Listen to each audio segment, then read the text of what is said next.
Welcome to everybody. مساء الخير, good afternoon. Welcome to the second session of our webinar cycle, Understanding the Social Question in the Middle East and North Africa, hosted by the Center for Social Sciences Research and Action. Just one small technical thing, إذا في حدا بده ترجمة للعربي ممكن يفوت على الزوم وفي box interpretation تحت وفيكم تنقوا عربي. This session will be in English. I am Michele Scala, the head of research at the center. And today we have the pleasure and the honor of having with us Professor Gilbert Achcar, that will be presenting his work on the relations between hegemony, domination, corruption, and regimes' resilience in the Middle East. So before leaving the floor to our speaker, I would like to very quickly frame the hypothesis and the main questions that we explore in this thematic cycle of webinars.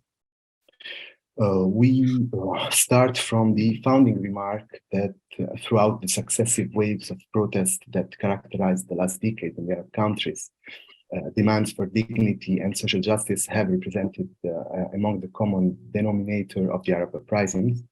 And more precisely, we highlight how social justice demands framed the denunciation of clientelism and corruptions as emanations, in fact, of inequitable redistribution of wealth, work opportunities, health, and economic security, and pointed out to a certain extent to both people's social precarity and to a crisis of legitimacy of the authoritarian regimes themselves.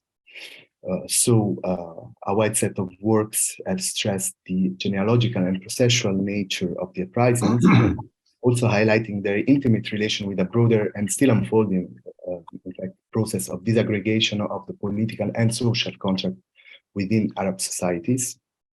And more precisely, a growing literature has shown how spectacular and also low-key forms of contention have prepared and then accompanied the Arab uprisings, challenging the mainstream idea of a sudden Arab Spring, of a sudden awake of these societies, and therefore have also refused an immaculate conception of the origins of these revolts. Now, the different phenomena of mobilization that took place throughout the 2000s, as well as the Arab uprisings themselves, point to a progressive corrosion of the authoritarian social compact and of its moral economies. In the same way, they point out to the transformation of what we could call, following Robert Castel, the transformation of the metamorphosis of the social question, intended here as a fundamental aporia on which a society experiences the enigma of its cohesion and tries to ward off the risk of its fractures. So, Professor Gilbert Achcar works and today's intervention brings us to the very core of our inquiry around the social question and its transformations by exploring, in fact, the construction and the erosion of the authoritarian social contract through the investigation of some of its main features, which is the investigation of the relations between hegemony, domination, corruption, and regimes' resilience, which also allows us to better understand the emergence and the reconfiguration of the social question in the Middle East. So I'm really thrilled to leave the floor to Dr. Gilbert Achcar, that is Professor of Development Studies and International Relations at SOAS at the University of London. We will be sharing his bio, or maybe it has already been shared on the chat. Dr. Gilbert Achcar, you are welcome to start your presentation. Thank you very much for being here. Michele, thank you very much. Thank you for the invitation and the opportunity thus provided. I want just first to apologize for, usually when I'm addressing audiences based in the Arab world, I speak in Arabic, but you have requested that I speak in English, and I understand that the audience is broader than just the region. So I'm happy that you are providing an interpretation into Arabic. That's great. Now, brought you to contact me and ask me to be part of this cycle is an article of mine which was published a while ago, on the issue of hegemony in the Arab world. And so, yeah, let me maybe briefly summarize what there is in this article, the key ideas, and then we'll be able to elaborate on the topic through the discussion with you and with the participants, the audience. I mean, this article was written in the framework of a conference followed by a special issue of a journal dedicated to Gramsci and the Arab world, and this kind of connection. And of course, I mean, there are a lot of ideas in Gramsci which are relevant or interesting for the Middle East and North Africa, for the Arabic-speaking region. But of course, at the heart of that, I think the issue of hegemony is very, very crucial, which is a concept that we find in Antonio Gramsci in his prison notebooks, but it's a relatively simple concept in some way. I mean, the idea itself is not really original. The way, of course, Gramsci elaborated it and is particular, but if we were to describe in a nutshell what it means, it is about the fact that regimes cannot rest on force alone. Political power cannot just be resting on force, and therefore it needs some degree of consent from the population. And this combination of force, which is there, I mean, force we know is the core of the state, the constitutive core of the state. I mean, beyond the Marxist or Marxian tradition to which Gramsci belongs. This idea, again, is also not original and not specific of Marxism. For instance, for Max Weber, in a very well-known definition of the state that any student in political science would know about the monopoly of the legitimate use of force. And in a famous speech, Max Weber said that the state is based on violence. It's double.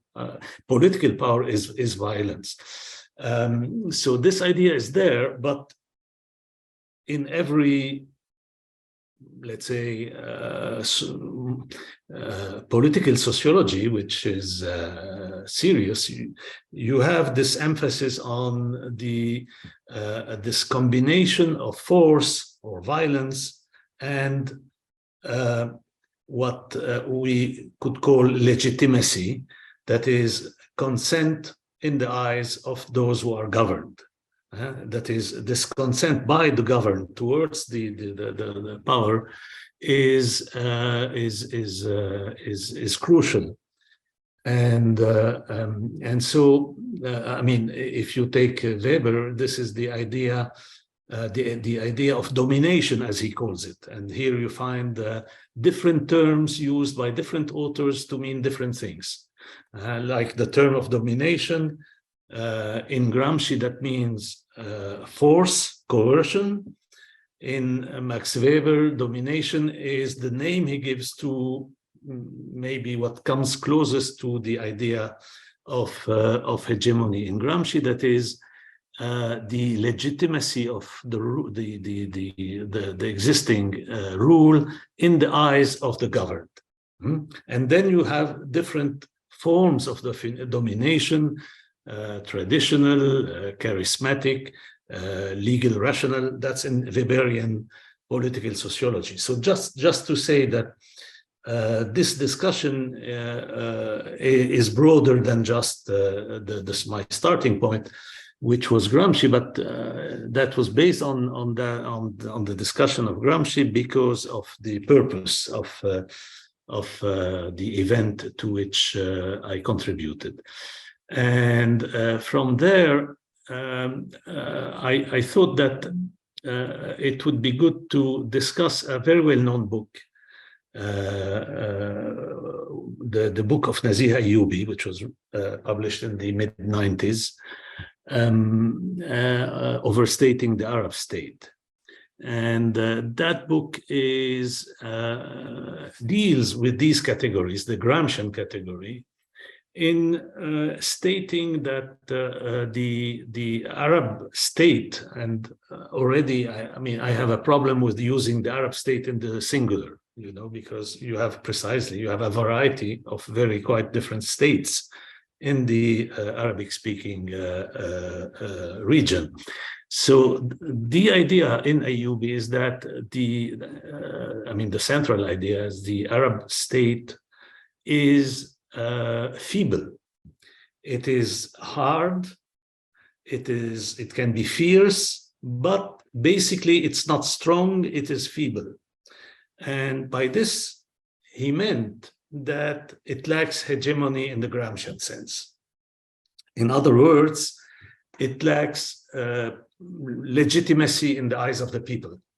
It lacks that kind of legitimacy, so it lacks consent, and therefore it is weak, it is feeble, it is not strong. I find that this idea is very disputable.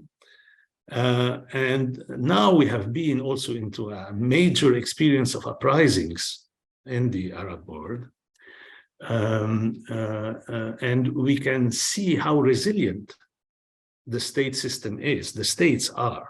We have very resilient states. They prove their resilience in the face of popular uprisings. And especially when we are looking at the state, that is not the regime, you could say, some of the regimes were feeble. Then the thesis of feebleness could have been more, let's say, more convincing, easier to sustain.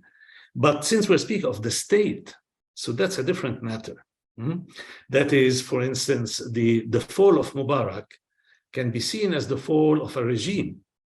But the Egyptian state, of which the backbone are the armed forces of Egypt, proved its resilience through what happened later, and came back to the fore with a renewed and enhanced legitimacy, renewed and enhanced popular consent, based on, of course, some political maneuvers by the military, and ending in toppling the presidency of Mohamed Morsi. But that, the military maneuvered quite cleverly in taking advantage of the failure of the Muslim Brotherhood over 1 year in power, yes, and also the anxiety of sections of the Egyptian population towards Muslim Brotherhood rule. So they took advantage of all that to stage a coup and come back on also a wave of popular revolt, and therefore sit again, at the center of power. And we have got one of them again in the figure of Abdel Fattah al-Sisi, ruling Egypt since then.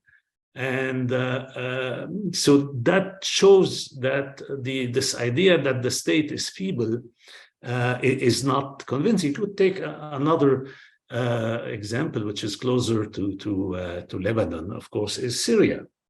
I mean, the resilience of the Syrian regime, of course, is above all determined by external support.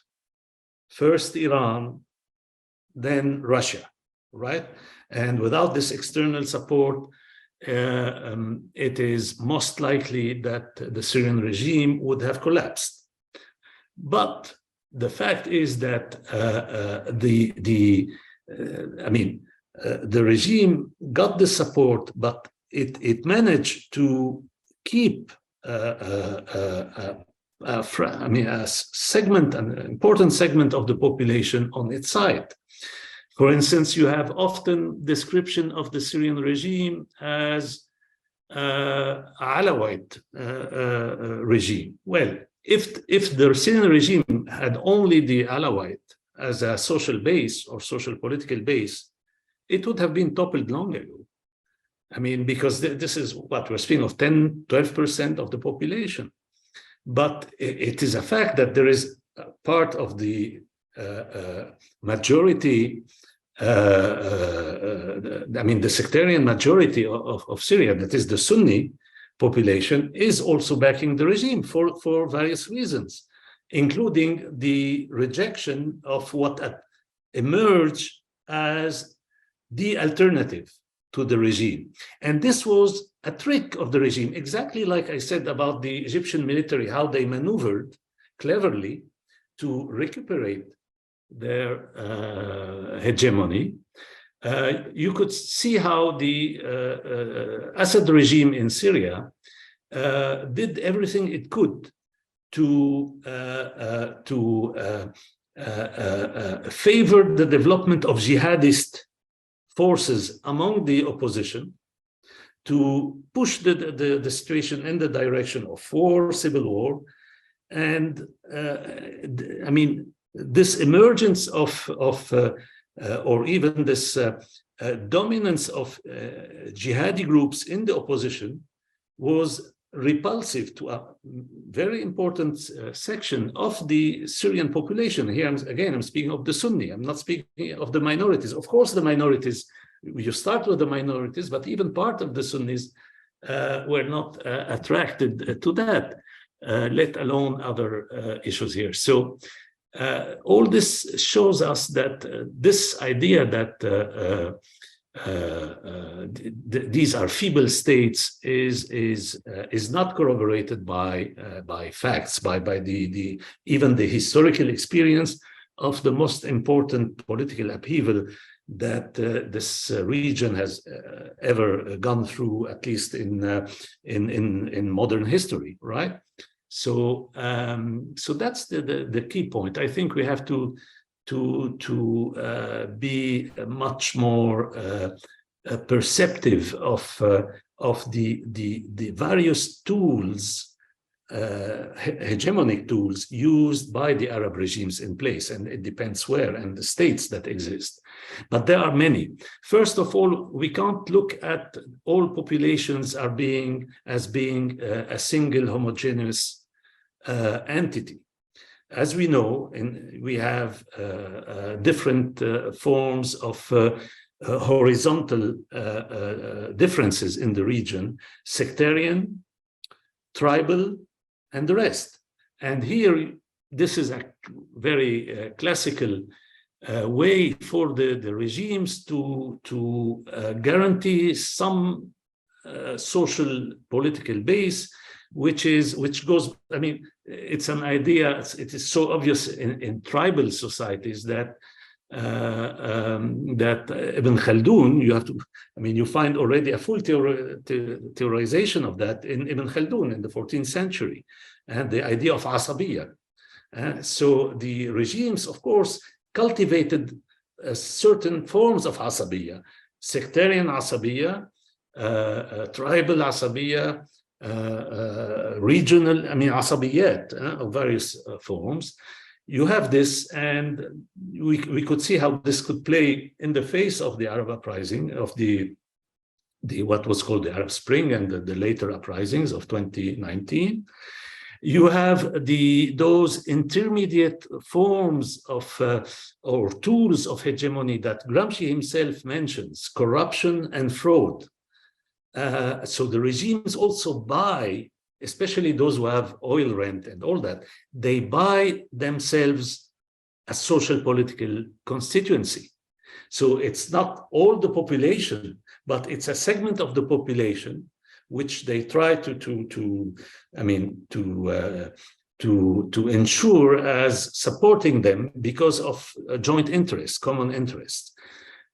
Fraud is very much there. The use of the media by all these regimes. Of course, this was weakened by the emergence of new technologies and the ICT revolution. However, the role of state propaganda is still very much there. This fabrication of the images of popular consent that are there. So you have these tools of hegemony that have been used by the regimes. Now, at some point, of course, with the economic conditions, with the deterioration of the economic conditions in a part of the world that had very low growth rates for several decades, producing a massive youth unemployment, the most important rates of youth unemployment in the world, of course, you had an erosion of the hegemony of all the states in the region, right?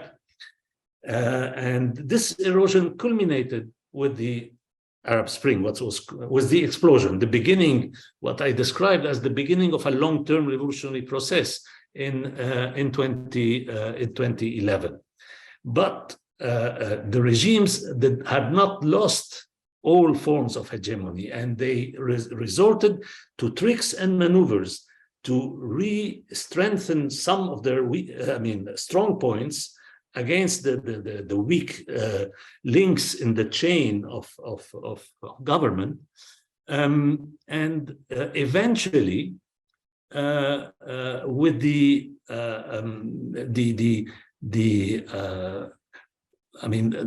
outcome that you had in the form of civil wars, Syria, and then you would have Libya and Yemen.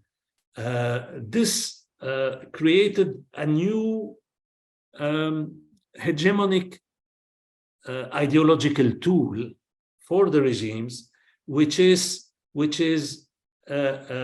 preventing chaos.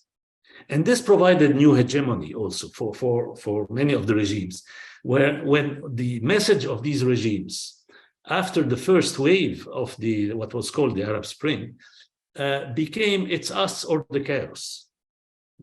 If you don't want to get into something like Syria, which is a terrible tragedy, then you have to stop demanding and you have to stop mobilizing and contesting power. And this is, for instance, an argument that you see strongly at play in the Egyptian case, for instance, where the regime, after having crushed the Muslim Brotherhood and practiced very severe repression against all political forces, emerges in a condition where it can say there is no alternative to us. The only alternative is chaos. So if you try to go into a new uprising, what you will get is chaos and maybe civil war and maybe Libya and Syria and those, or Yemen, those repulsive examples. So all this is just to say that and I will conclude with that the Arab states in the plural cannot be dismissed as feeble. They have a lot of hegemonic tools that they resort to. They have some hegemonic arguments. And in that sense, even if the general social economic basis of their hegemony has been very much weakened and is eroded by their inability to organize development of their economies and societies. Even with that, you cannot bet on their collapse without the ability or without the emergence of a counter hegemony. And here is also a Gramscian concept. So you need counter hegemony to be built in the popular movement in order to be able to overthrow these regimes. They will not just collapse, and as I said and repeated, they have some hegemonic tools in their hands. So the only real way to overthrow these states, especially if we're not just speaking of one person in government, but the whole social political structure of the existing state, the only way to overthrow that and to put the countries on the track of real democratic change is by building counter-hegemony, is by having the popular movement, the emergence of a popular movement, able to produce a counter hegemony. And that's the major weakness of the popular movement in the Arabic-speaking region. And if anyone is feeble in this part of the world, it's not the state, it's the popular movement. It's the popular movement that is feeble. It is feeble because of decades of repression, because the lack of political leaderships that have credibility or enough credibility to attract or to build themselves as a real alternative. You could see that the popular movement that is the strongest today in the Arabic-speaking world is that of Sudan. But there, the popular movement, especially the resistance committees and which are mostly young people, manage to build a certain degree of counter-hegemony. Whether it is sufficient to put down a military dictatorship that has been in place for now several decades, it is another question. But this points to the way out, which is the day when you will have, and I hope that such a day will happen, but popular movements having organized themselves democratically and having been able to produce a real counter-hegemony, that's when you get real radical change, right? If we are to look in the around the region, you have one case of radical revolutionary change, not democratic, unfortunately, but still a radical revolutionary change, that was Iran. But Iran, you had a very clear case of counter-hegemony being built by the religious leadership, which managed, and it was relatively easy using religion, which is a very traditional ideology, building a counter-hegemony in the face of one of the strongest states of the region, the Shah, and they managed to overthrow that state. So that confirms what I'm saying. So it's wrong to believe that the state is feeble, and betting on this feebleness would be a very serious mistake. On the other hand, what is really needed is for the popular movement to be able to build a counter-hegemony. That's where the feebleness really exists. Thank you, Professor. Really exciting discussion and really exciting paper. That's true. The invitation was also built on that specific work, which was particularly interesting. And then this brings me maybe to the first question that I would like to put into discussion, which is if you could maybe come back to that erosion of hegemony of what you spoke a little bit right now, and of what you which you spoke also during in the framework of your paper. Because what I found fascinating is the idea that, building on Naziha Ayyubi work and its critique, and on the, of course, the notion of hegemony by Gramsci and your reading of that notion, what you were saying is that these Arab states, in the plural, of course, do have hegemonic tools, do have ideological hegemony in Gramscian sense, especially because, and that this is, how to say, Naziha Ayyubi was saying that one of the reasons for which we could see that there was no hegemony in the Arab states is because they couldn't enforce and implement the recipes of IFIs in the region. And so what I found fascinating is that specifically what we are also defending and arguing is that if there was a corrosion of the authoritarian compact, let's say, and hegemony in another way of talking, it is precisely because those policies, those economic policies of liberalization were implemented in the Arab states, and which the social compact, in fact, of society, it was built by regimes that did have hegemony, like Nasser's, for instance, regime you were mentioning in the paper, etc. So I was fascinated by this reading, and to be honest, I do agree with it. But I was fascinated by it because it also, how to say, questioned another literature on the region, which is that links the liberalization of the markets to the deliberalization of the political framework in the Arab countries.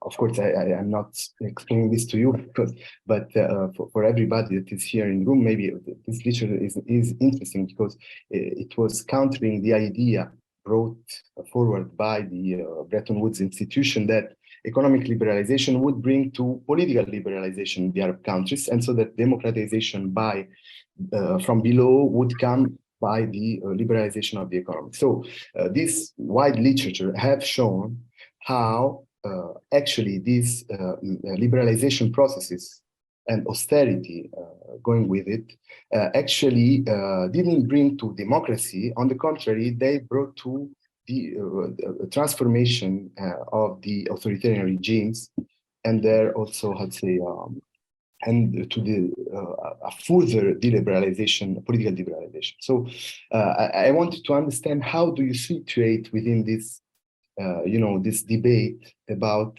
the effects of liberalization policies on the Arab states, the Arab regimes, resilience. This would be my question. I'm sorry if it is a bit confused. Right. Yeah. Yep. Yeah, please. And just one technical thing. Yep.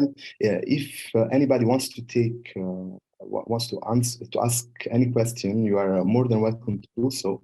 You can just raise your hand and ask your questions, or you can write them down in the chat, and we will be able to read them. And Professor Achcar will be able to answer them. Okay, thank you. Right. Yes. Thank you, Michele. I mean, probably one of the most popular regimes that you had in the region is that of Abdel Nasser, Gamal Abdel Nasser. And this popularity, which no one really puts into question as a fact, I mean, that peaked in the 50s and 60s before 1967, the defeat. Before that, that was built on the regime embodying social and national aspirations of the population. So that started with agrarian reform, and which got radicalized, nationalization of foreign belongings, the Suez Canal, the Suez War, standing against the Israeli state, social measures of reform, a lot of reforms, democratization of education, including higher education, of health, and the rest. So there were a lot of social reforms implemented by that regime, which created a huge popularity for the regime. And that was even illustrated by the absolutely huge outpouring of grief when Nasser died. And actually, he had achieved the stature of not only an Egyptian hero, but an Arab hero. I mean, in Beirut itself, you could see how much grief there was when the news of his death arrived. So there you had this, a kind of hegemony that is really based on achieving aspirations, demands, responding to needs of the population, even though that was not a democratic regime, and that was a military regime, but there is no doubt that this was a regime that had a real popularity. So there was a real popular consent, real legitimacy. Couldn't be questioned, really, the legitimacy, the popular legitimacy of this regime.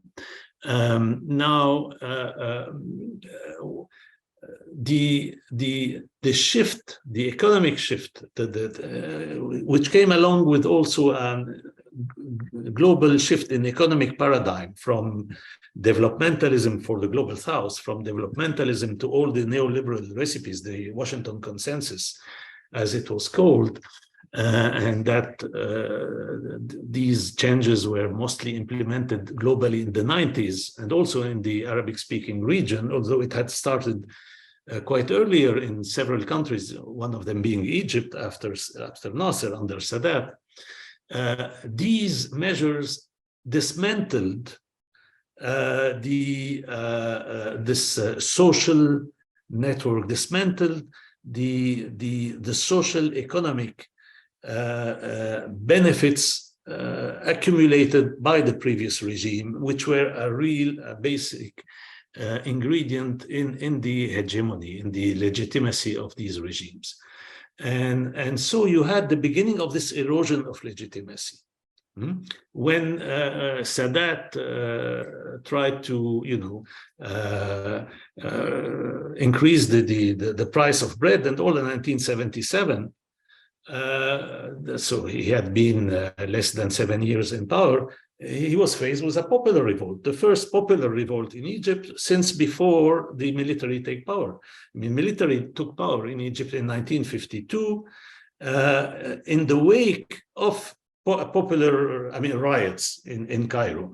And so it took a reversal of what the military had done during the 60s, essentially, to get to new popular revolts and uprisings in Egypt. So it shows you how you had this erosion of legitimacy, of hegemony, that will culminate with the explosion in 2011, the beginning of this, because you got into such a structural crisis that it exploded 2011, and since then the region is in turmoil. The destabilization that started in 2011 is not anywhere near of ending.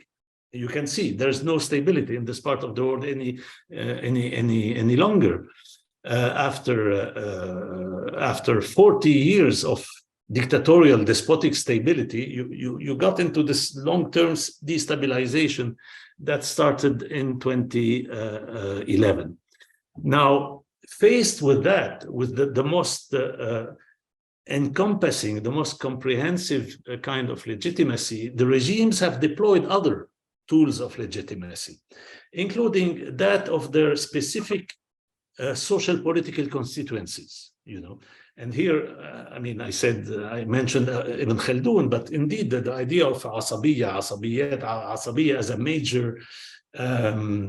major basis for political power is a very crucial idea. And it's still very, very relevant to the region. So the development of or the build-up of the sectarian, the tribal, the other forms of asabiyya, and also the we could call that corporatist or anything kind of asabiyya. Take for instance countries like you have 3 countries in the Arabic-speaking world which are really military states. And these are Egypt, Sudan, and Algeria. In these 3 countries, the real, I mean, center of political power is are the armed forces. And these are very large armed forces. We're not speaking of a small army, we're speaking of very large armed forces, and they cultivate all sorts of privileges. They end up, in the case of Egypt, Sudan, and the rest, in also representing an economic sector, a whole economic sector. You have therefore a military industrial complex, but not in the American sense of military industries, but in a broader sense of industrial in the sense of economic in general. That includes tourism, food industries, you name it, every kind of things. And so this creates huge machines with vested interest in maintaining power. So they are not the majority, but they represent an important social political body at the heart of the state, and they hold violence. The means of violence are in their hands. That's tremendous. Look at Iran, what's happening today, okay? You have a popular uprising, but it is facing something which is very difficult to defeat, which is an ideologically mobilized equivalent of what I just mentioned for Egypt, which is the Islamic Revolutionary Guard in Iran, the Pasdaran. They are a kind of parallel army. They are actually stronger than the official army, and they have a whole economic sector. So they have, I mean, this represents millions of people benefiting from this institution. This institution is ready to defend its privileges to the end, even if it would take much more killing than has already happened there. So this shows us the difficulty. I mentioned Sudan, where you have a much more advanced popular movement than anywhere else, but look at what they are facing. The military have been in power since for 30 years. So they have developed a lot of privileges. They are going to and whatever concessions they seem to make, they are basically betting on carrying on and keeping power in their hands. And they are helped by Egypt and by some of the Gulf states in doing that. So yes, we have to be attentive to all these phenomena and integrate all that in our understanding of what is happening. And the key lesson once more is that this is not a feeble adversary, a feeble enemy for the popular movement. It's a formidable enemy. And for that, the popular movement needs really to be itself formidable in some way. That is, to be able to build an effective counter-hegemony strong enough to paralyze such repressive bodies, to split them if needed, split them vertically I mean, on a social, on the social ladder between the poor rank and file and the high brass. So that's what is needed if change, radical democratic change is ever to happen in the region. Yes, thank you very much. So I have a lot of other questions, but before doing so, maybe I would like to open the floor to other interventions if anybody wants to say something. So we have somebody that is asking, states in the region in the chat. States in the region have been able to stifle contention so far, Prof. Achcar. Would you see any potential social movement overcoming authorities, disciplining and consent production measures? Donc, I don't know if you do see the question. Okay, yeah, great. I saw it. Yeah. Right. I mean, it's just what I've been saying right now, actually, I mean, we have one example which is more advanced than anything else we have seen until now in the forms of organization of grassroots organization, a democratic grassroots organization. We have the case of Sudan, which is a fantastically interesting experience. It's fragile, it's not, but that's an interesting case that points to the possibility of the emergence of new leaderships. If you take the first uprising that opened the way to the whole wave, the first wave of 2011, that was Tunisia, right? Now, Tunisia had also a huge advantage over the rest of the region. It had the only mass-based labor movement, trade union movement, which with a certain degree of autonomy towards the state. The Tunisian labor union, the UGTT, الاتحاد التونسي العام للشغل, this union, which had clashed with political power on two major historical occasions before 2011, this was there as a network that could quickly represent a counter-hegemonic alternative to the regime, and who could organize this popular counter-hegemony. And so it's not a coincidence that it's the country that opened the way, showed the way, because they had this privilege of this organization. So it's not because the state was weak, the Ben Ali state was weak, but it's because the popular movement was strong, and it was strong because of the existence of the trade union movement, which played the leading role in the 2010-2011 uprising there. So since then, I mean, we don't have time to get into details, but the situation changed in some ways. But this is just to show that, I mean, whatever erosion of hegemony there is, the regime still have a number of tools in their hands, which they may manipulate and play against the popular movement. And it takes really a strong popular movement able to build counter-hegemony in order really to be able to overthrow the existing governments. I mean, when you have a real overthrow, like you had in Tunisia mostly. Now, if you take other examples, if you take Egypt, Mubarak was removed by the military, like Omar al-Bashir was removed by the Sudanese military, and Bouteflika was removed by the Algerian military.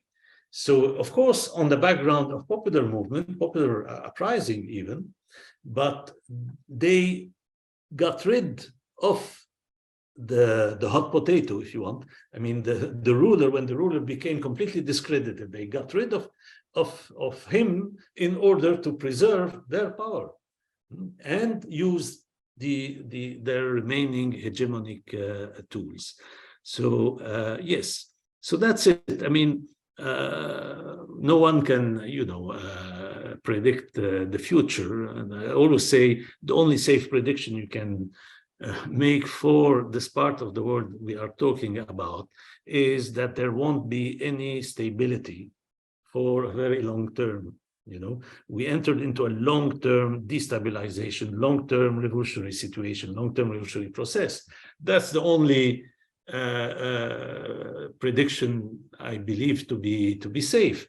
But beyond that, will these regimes, will their resilience carry on? How long will they be resilient? Are we going to see the emergence of more advanced experiences in popular organization?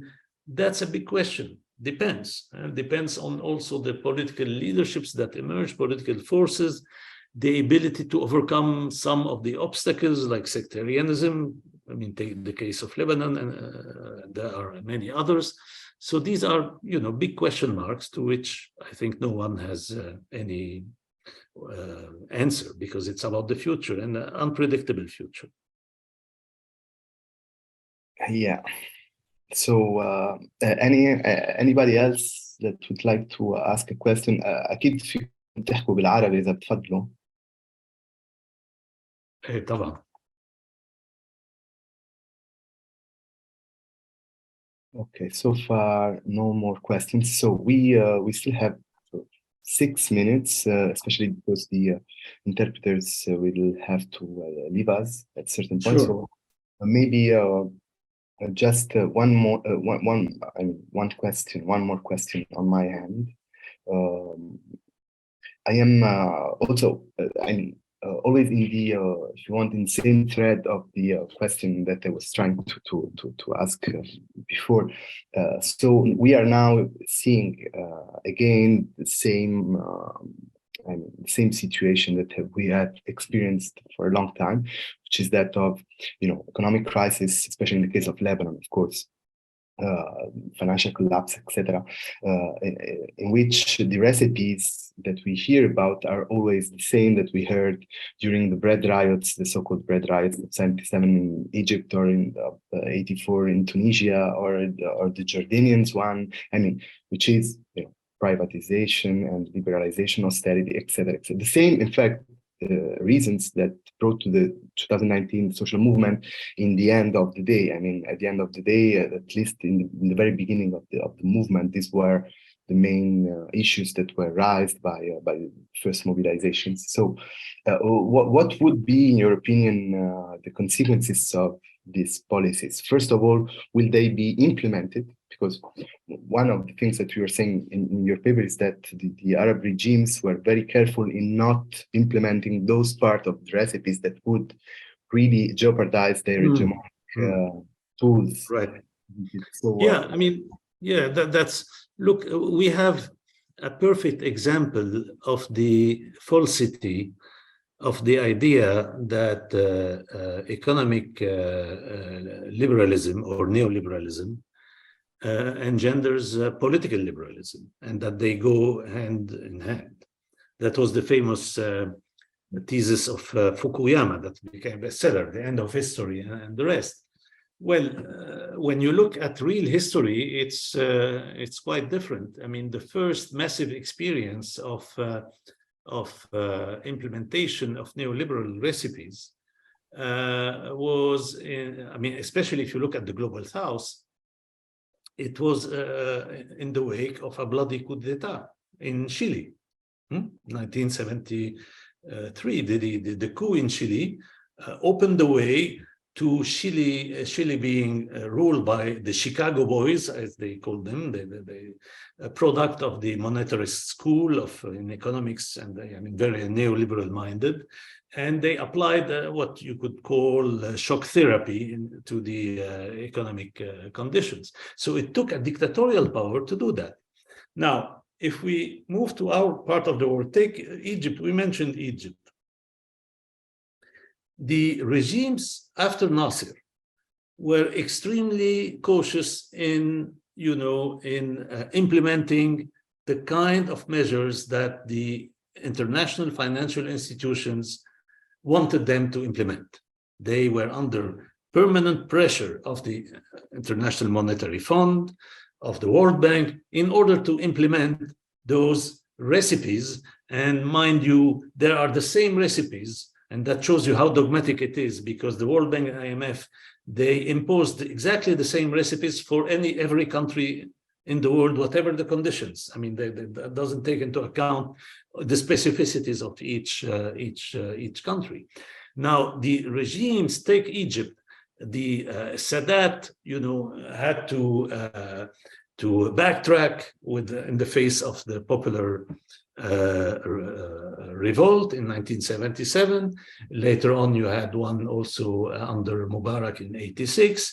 So these regimes were progressing, but very slowly, on the road of the kind of reforms that the IFIs, the international financial institutions, wanted them to implement.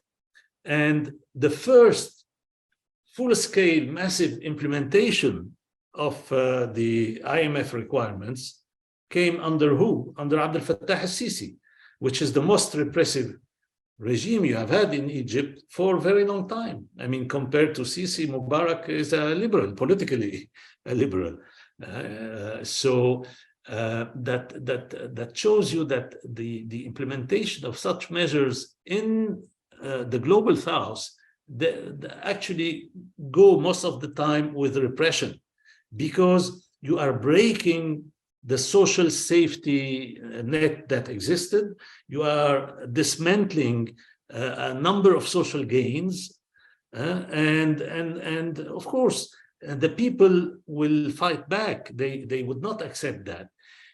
The only experience where you had shock therapy with people more or less accepting it was Eastern Europe, but that was because they had the illusion that they will become like Western Europe, and you had some pouring of money and the rest. And yet, even there, the shock therapy that was enforced on Russia in the 90s, and that was the term used, the same term, shock therapy, and those guys of the IMF and the rest were behind that, and Washington also.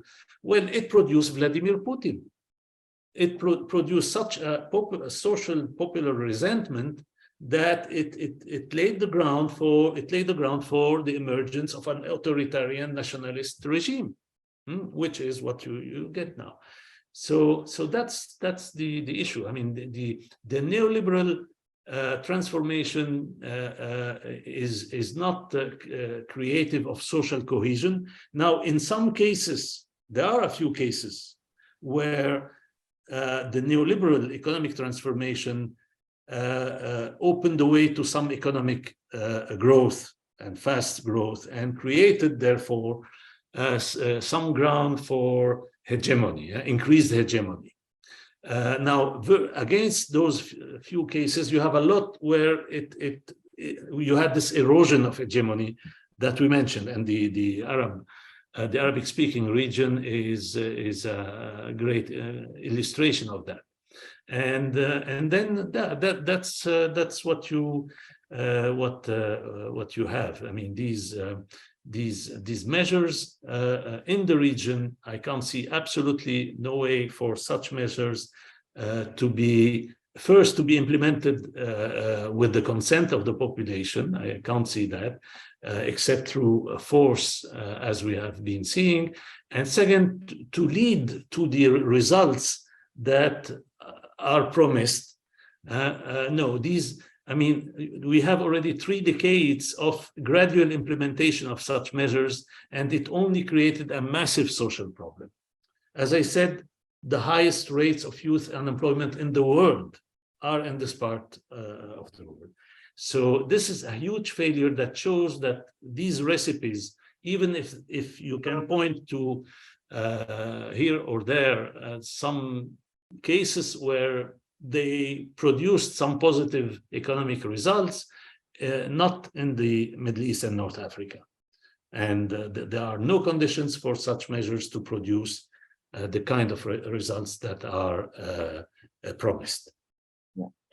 Thank you very much, Professor Gilbert Achcar, and to everybody for attending to this webinar. So I would like to firstly free the interpreter, and maybe especially. Yes, thank you very much to the interpreters. Yeah, thank you very much for this great job. And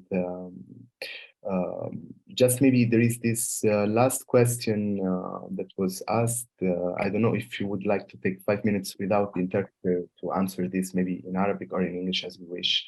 The question would be, what, I mean, this is the $1 million question. Yes, it is. It is a very difficult question, but let me say something. You can't think of counter-hegemony in Lebanon on any basis other than the social economic base. And you could see that in 2019, where for a brief moment in recent Lebanese history, you had really a broad movement encompassing all regions of Lebanon and all sects, right? But that was on the social economic issue. The idea that you can, on the political issue, create counter-hegemony in Lebanon is, I think, doomed to fail. Because there, the hegemonic tools of the Lebanese ruling groups are very strong. To start with sectarianism. They can reignite sectarianism very easily, and as they have been doing in the face of the 17th of October uprising. So the problem is there was no, I mean, in this in the opposition to this ruling system that you have in Lebanon, you have no homogeneity. And certainly not a cohesion around a social economic program representing the interests of the laborers, the workers, the peasants, the whatever, the laboring layers in the Lebanese society. And this is what it would take for a real counter-hegemony to emerge in a country like Lebanon.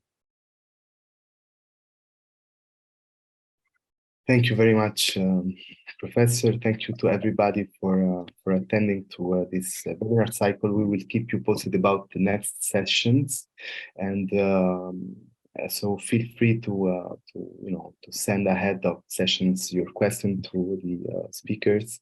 Again, really, it was an honor to have you with us, Professor, and hope to see you again elsewhere. Thank you, everybody. Bye bye. Thank you very much.